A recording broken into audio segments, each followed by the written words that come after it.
Daylight saving time begins this weekend. We will all lose an hour of sleep between Saturday and Sunday because daylight savings time officially begins at 2 a.m. Sunday. And for many of us, this change really is a difficult transition.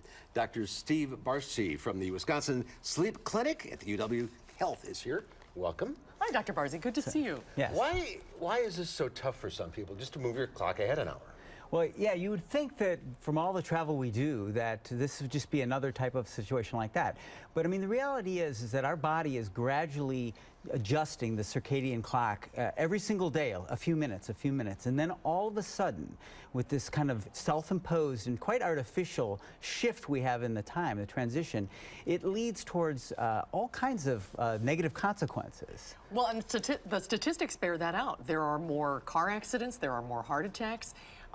It really is a difficult transition for a lot of people. Yeah, and it probably isn't equally difficult across the population. There are some individuals that are quite sensitive to these kinds of shifts. And these are probably the poor individuals that are struggling the most that Monday morning and Tuesday and Wednesday. We know these first 2 or 3 days are particularly challenging for a subgroup of the population. It may be too late for this year, but is there anything we can do leading up to it?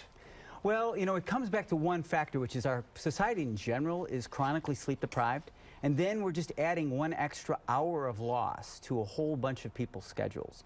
So, you know, there are suggestions that, for example, in those days right prior to, so Sunday and such, to, especially for this loss of time and such, try to stay within a normal rhythm. Don't extend your time.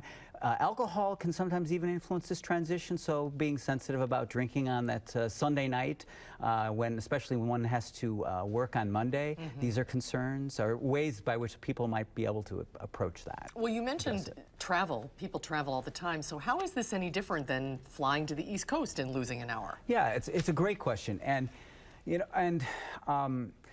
know, we really don't fully understand all of the internal ramifications of this kind of a shift. We know, though, that this is different than just that travel to the East Coast. And it's probably also, when you start considering, it's influencing this whole population. I mean, pretty much every state in the union, except for 2, I believe, Hawaii and Arizona, go through this process. And so you're submitting a huge number of people to this shift. And so I think it's just by virtue of the large numbers you start to see these changes in things like the health, such as heart attacks or potentially factors like the driving accidents. Do things reverse themselves in the fall when we gain an hour's sleep?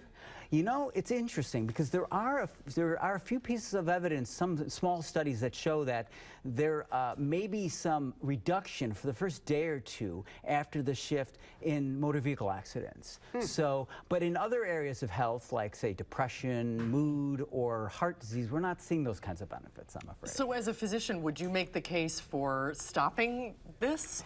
You know, I mean, I know it's a little more complicated than that, but I mean, would that be the side of the argument you would be on?